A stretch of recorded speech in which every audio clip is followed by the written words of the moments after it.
ladies and gentlemen. Welcome to the English Debate Competition Universitas PGRI Madiun.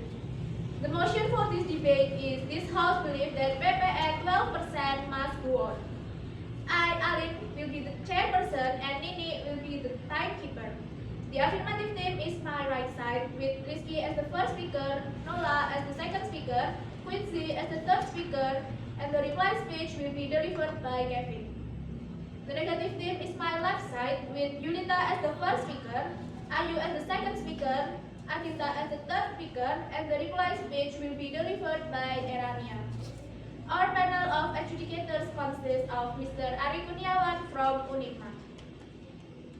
During the debate, please silence your pager, mobile phone, or any device that may produce disturbing sounds.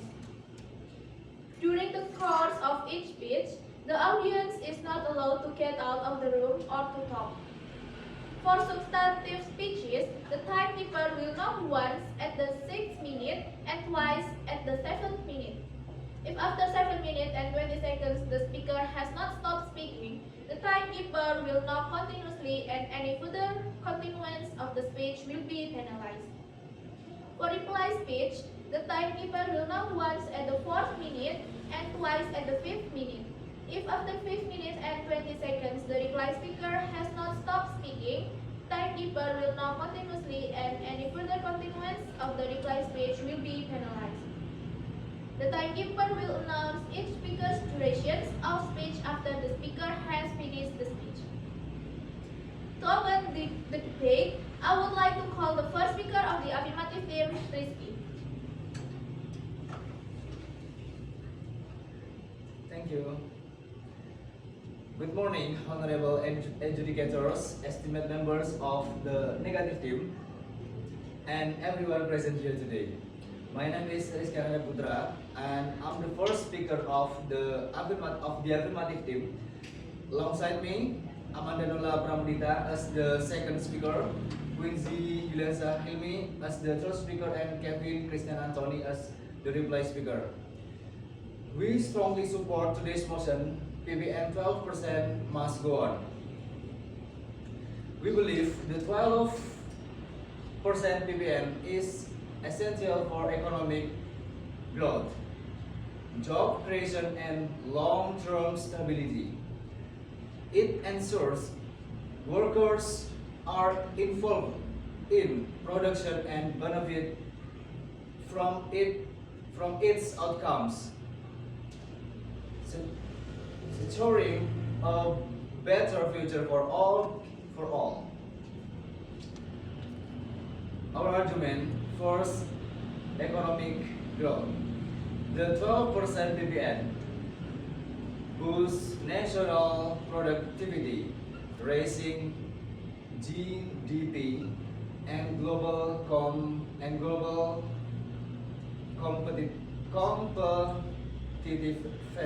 competitiveness. The second, job creation. The PPN creates jobs, reduces unemployment, and improves wage and living standards. Solution: expand the policy to include job training and support for marginalized communities. The third, economic stability. Broad-based participation reduces reliance on specific industries, cautioning against economic shocks. Solution: adjust the policy to address future economic change. And the last, fourth, national development. The PPN invests in skilled workers and infrastructure, leading to long-term growth.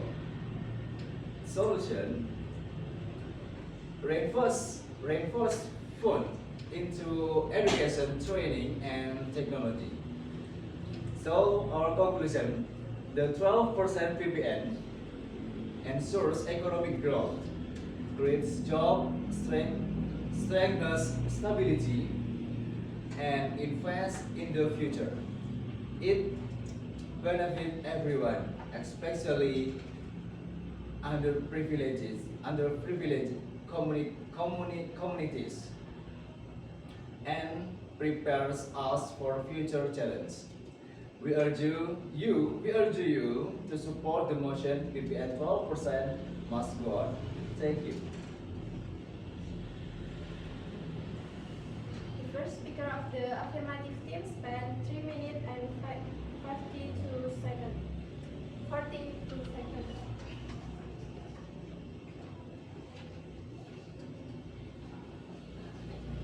To begin the case of the negative, I call upon the first speaker of the negative team, Yulita. Honorable adjudicators, esteemed member of the affirmative team, and everyone present. My name is Yulita Putrina Radianti, and I'm the first speaker for the negative team. And I would like to show you my friend Ayu is the second speaker, Adinta is the third speaker, and Erania is a reply speaker. We firmly oppose the motion TPN 12% must go on. And I'm standing here for the rebutting the affirmative team's argument. From the first argument is the economic growth. While the affirmative teams claim the 12% PPNs boost economic growth, they overlook the potential drawbacks. Increased production costs due to the PPN may lead to higher prices, reduced competitiveness, and decreased export. And the second argument is the job creation. The affirmative team exaggerates the job creation potential. In reality, the PPN may lead to job displacement in industries unable to absorb the additional costs. And the third argument is the economic resiliences. Decentralized production doesn't guarantee economic stability. The PPN may create inefficiencies, hindering the economy's ability to adapt to a crisis. And the last is investment in national development. The affirmative team assumes the PPN funds are effectively reinvested. However, corruption, bureaucratic inefficiencies, and misallocation of the resources may undermine this investment. And I'm standing here for the negative things. I want to create my argument. My first argument is the economic bargain. The 12% PPN disproportionately affects small, medium-sized enterprises, stifling innovation and entrepreneurship. And the second is inequitable distribution. Benefit of the PPN primarily accrue to larger corporations, exacerbating income inequality. And my third argument is inefficient allocation. The PPN distorts market forces, leading to the misallocation of the resources and inefficient production. And the last argument is alternative solution. Target social welfare program, education, and infrastructure investment can more effectively address poverty and inequality. In addition, the affirmative team argue overlook critical flaws in the 12% PPN. We urge you to consider the potential negative consequences and reject the motion. The PPN is not a panacea for the economic growth, job creation, and social welfare. Instead, it may perpetuate inefficiencies, inequality, and economic instability. We firmly believe that PPN 12% must go on. Thank you.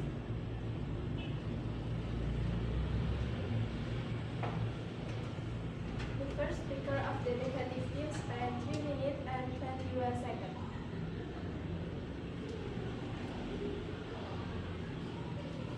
I call upon the second speaker of the affirmative team, Nola. Thank you. Good morning, honorable adjudicators, member of the negative team, and everyone present. My name is Nola. I am the second speaker of the affirmative team. I would like to thank the first speaker of the negative team for their arguments. But I stand here, I want to reinforce our position that PPM 12% must go on. Rebutting the negative team's arguments is first, economic burden.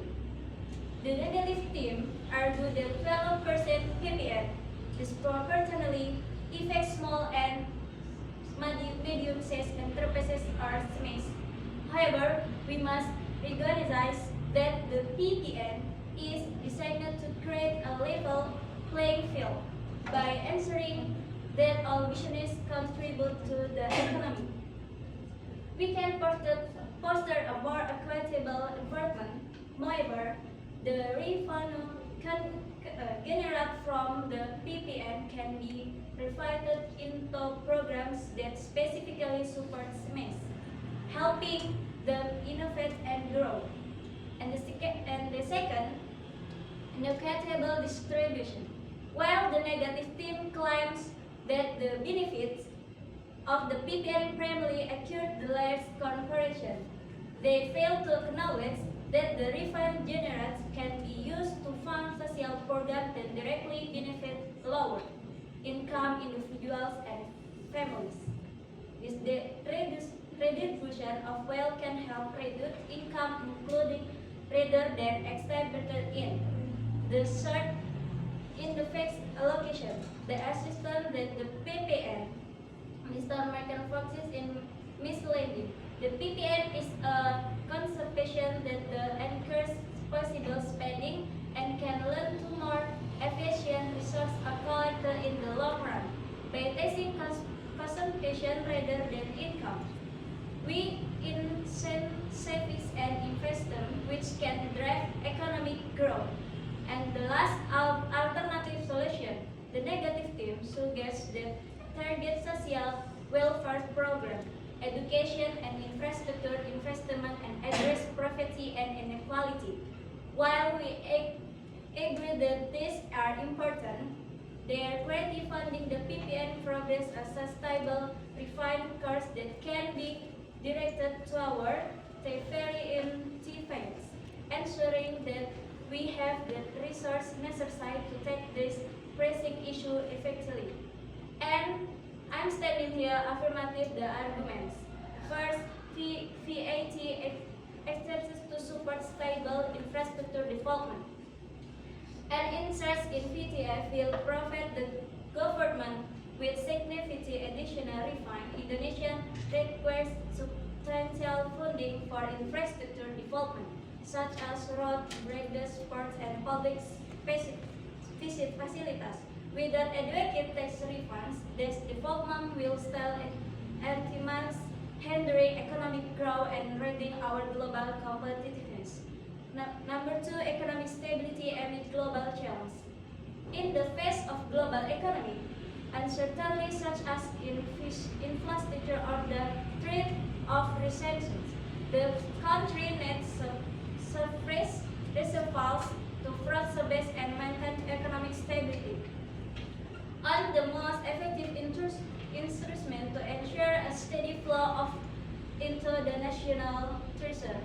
And the third, the VAT express the moderate and gradual. The opposition might argument that this insecure burdens the people. However, let's examine the fish.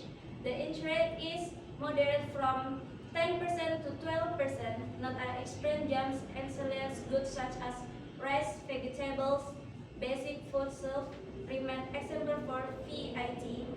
This low income group and protect for additional financial burdens. The last is in my conclusion. The negative team argument failed to recognize the burden benefit of the 12% PPN rather than being too burden is necessary to foster economic growth, job creation, and social equality. We urge you to consider the positive impact of the PPN reject the motion that PPN 12% must go on. Thank you. The second speaker of the affirmative team spent 5 minutes and 4 seconds.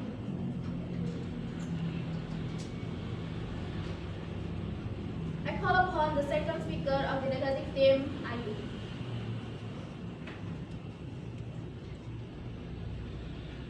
Good morning, honorable educators, estimate members, and everyone present today. My name is Ayu Aditya, and I'm the second speaker from the negative team. I will read my argument and rebuttal for this debate today. In the rebuttal, in the one is potential negative impacts of a 12 ppm increase. Increased purchase on the public, squeezing purchasing power. PPN hikes directly reduce people's purchasing power, leading to decreased consumption and potentially slow economic growth. Hinder economic growth, fueling inflation. Rising price due to PPN increase can trigger inflation further, recording purchasing power. Reducing investment. PPN hikes can discourage investors from investing domestically as profit will be reduced, slowing economic recovery. Implementing PPN increase during an economic downturn can hinder the recovery process and prolong recession. Widespread social impact. Increasing poverty rates. PPN increase can push more people below the poverty line, especially those already living on the margins. Heightening social tension. Unfairly perceived PPN increase to lead to social unrest and instability. Threatening public welfare. PPN hikes can reduce public access to essential services like healthcare and education, compromising overall well-being. Lack of the transparency and accountability. Unclear usage. The public often questions how the government will use additional revenue from PPN increase. Lack of the transparency in budget allocation can erode trust. Potential for corruption. Substantial PPN increase create opportunities for corruption if not accompanied with strong oversight. Better policy alternative. Optimizing PPN revenue.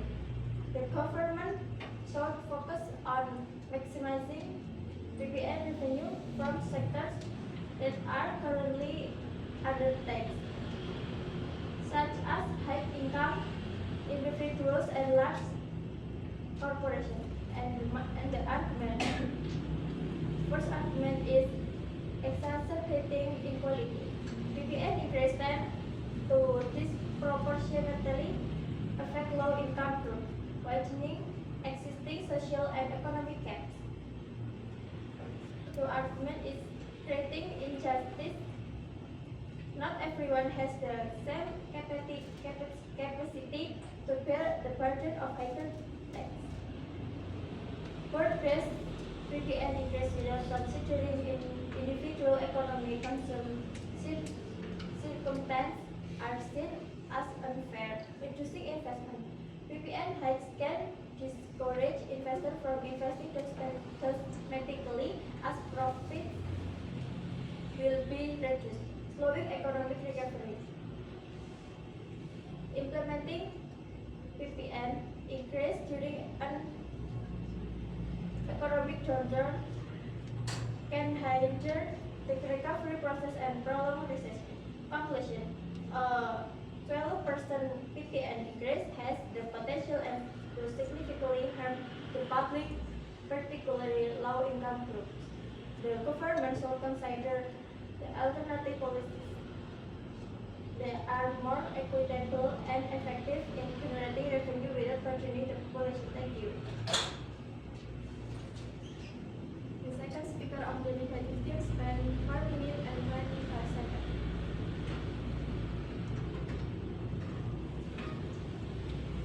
I call upon the third speaker of the affirmative team, Quincy. Assalamualaikum warahmatullahi wabarakatuh. Good morning, honorable educators, esteemed members of the negative team, and everyone present today. My name is Quincy, and I am honored to stand before you as the third speaker for the affirmative team. As the third speaker, my role today is to rebuttal the negative team argument, reinforce our arguments, and clarify why maintaining PPM 12% is not only beneficial but necessary for our well-being. Today, we are here to advocate the motion PPM 12% must go on. First, I will rebuttal the negative team arguments. First is economic burden on SMEs. So the negative team claims that PPM hurts the SMEs. However, PPM promotes equity by ensuring all businesses contribute. The revenue generated can be reinvested into programs that can support the SMEs, such as tax breaks and access to credit. This measure helps the SMEs to grow, not harm them. Second is inequitable distribution and inequality. Negative team argue that PPM benefits only on large corporations. However, PPM revenue funds social programs that directly benefit in low-income citizens, helping reduce inequality. Countries with VAT system have seen poverty levels decrease because of well-funded public services. Third, inefficient allocation of resources. The negative team suggests PPM distorts market forces. In fact, PPM encourages responsible in spending, saving, and investment, which leads to more efficient for resources allocation. It is also ensures steady revenue for public projects that can benefit for all sectors. The negative team also proposed alternative solution, but ignores the fact that this requires funding. PPM provides a sustainable revenue stream for this initiative, making it essential for their success. I will reinforce for our argument. First argument is about economic growth and national productivity. PPM 12% increases national productivity that can boost GDP and can enhance global competitiveness. It can support stable economic growth by involving citizens in national production. Second argument for our team is job creation and social welfare. PPM creates jobs, raises wages, and supports social programs for marginalized communities. It can improve the standard living for all citizens. Third, economic resilience and stability. PPM can build economic resilience by diversifying the production base.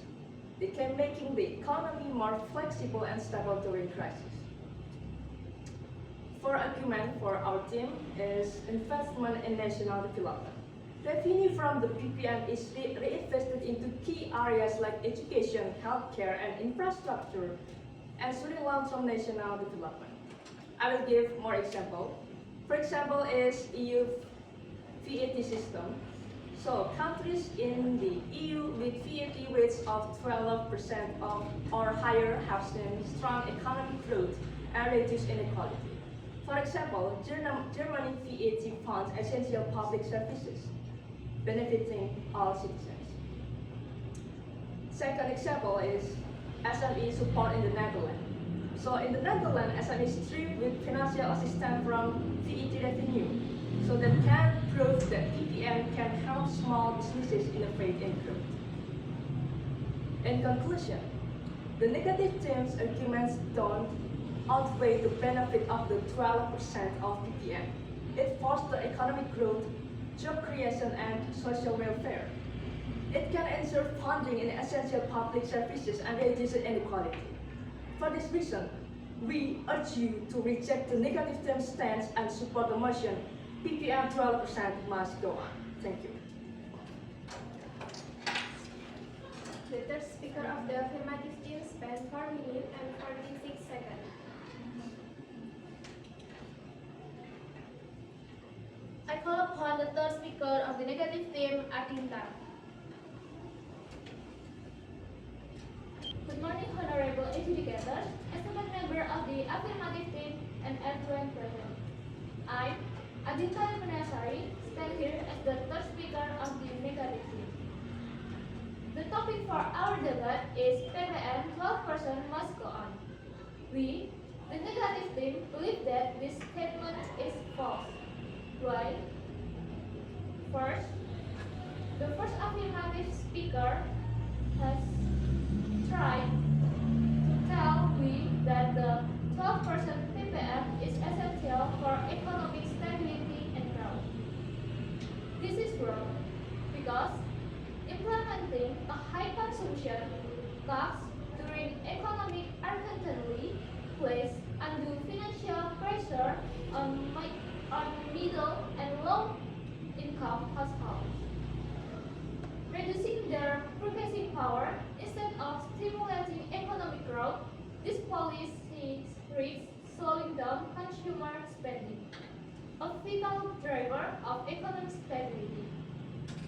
The next is the second affirmative speaker claimed that PPM will improve social welfare by creating jobs and reducing inequality.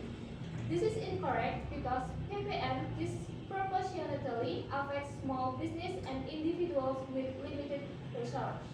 While large corporations can absorb the tax, SME and ordinary citizens face higher costs, leading to potential job loss rather than job creation. Moreover, relying on PPN to fund welfare programs like sustainability without addressing systemic inefficiencies in tax allocation.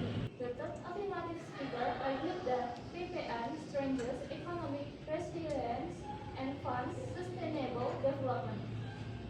This argument fails because the effectiveness of tax revenue hinges on proper management and transparency, which are not guaranteed. Current government systems are not robust enough to prevent misuse of funds, making it unrealistic to rely on PPN as a tool for long-term economic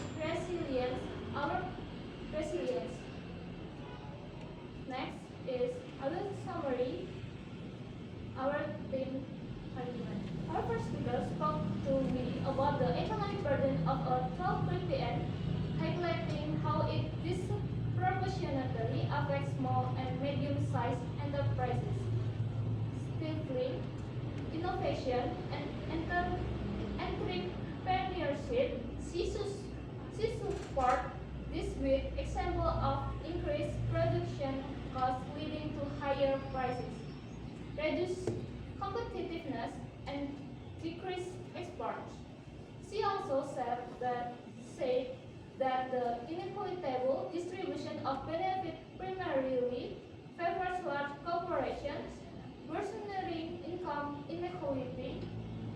She backed this argument with concern about inefficiencies, corruption, and misallocation of resources. Suggesting target social welfare programs as better alternative. Our second speaker spoke to me about the widespread social and economic impacts of 12% PPM. She elaborated on how it squeezes purchasing power, with inflation and slow economic recovery. Support by example of reduced public access to essential service and hindered investment. She also stated that 12% PPN exacerbates inequality and unfairly burdens low-income groups. She reinforced her argument with the potential for increased poverty rates social tension, and the lack of transparency in how additional tax revenue is used. In conclusion, our team is strongly convinced that the 12% PPN imposes an unnecessary financial burden on middle and low-income households, reducing their purchasing power and stifling economic recovery. It disproportionately affects small business and low-income groups, worsening inequality and hindering job creation. Moreover, the lack of transparency and inefficiency in managing tax revenue makes the policy unreliable for fostering sustainable economic growth. Thank you. The third speaker of the negative team spent 7 minutes and 16 seconds.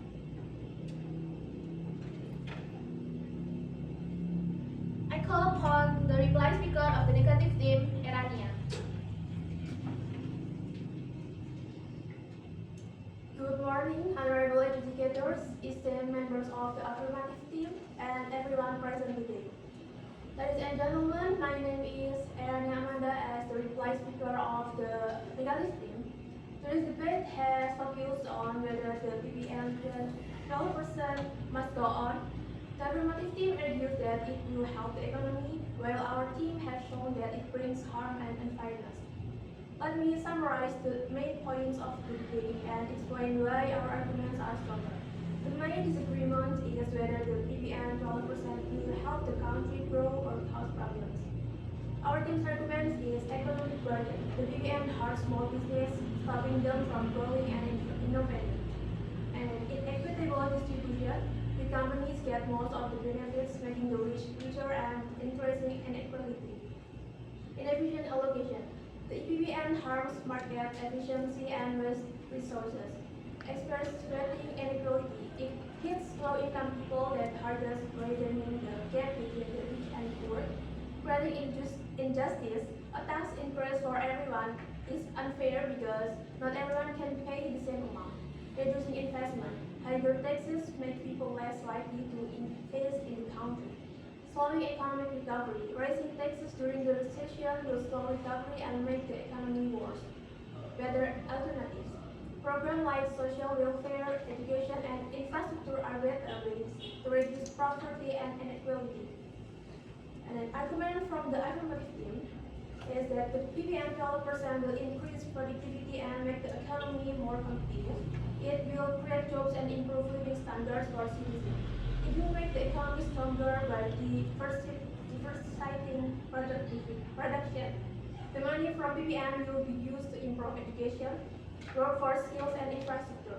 The PPN increase is moderate and will help build needed infrastructure. Our arguments shows that the PPN harms small business and low-income people. It creates injustice, discourages investment, and slows economic recovery. Our alternatives, like targeted social programs, are more effective and fair. And then the weakness of the affirmative team's arguments that the affirmative team ignores the harm the PPN does to small business and low-income groups. They assume that PPN will fix poverty and inequality without providing it. They also don't explain how the money will be spent effectively. In conclusion, the PPN 12% is not the right solution. It hurts the economy, increases inequality, and slows recovery. Our team's solution, social welfare, education, and infrastructure investment, are better and fairer. For these reasons, our arguments are stronger and we believe we should win this debate. Thank you. The reply speaker of the negative team spent 2 minutes and 55 seconds. I call upon the reply speaker of the affirmative team, Kevin.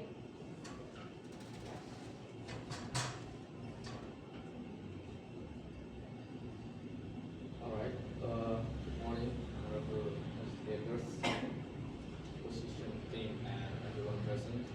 I, Kevin Christian Anthony, as the replay speaker for the affirmative team, will summarize this debate and demonstrate why our side deserves to win.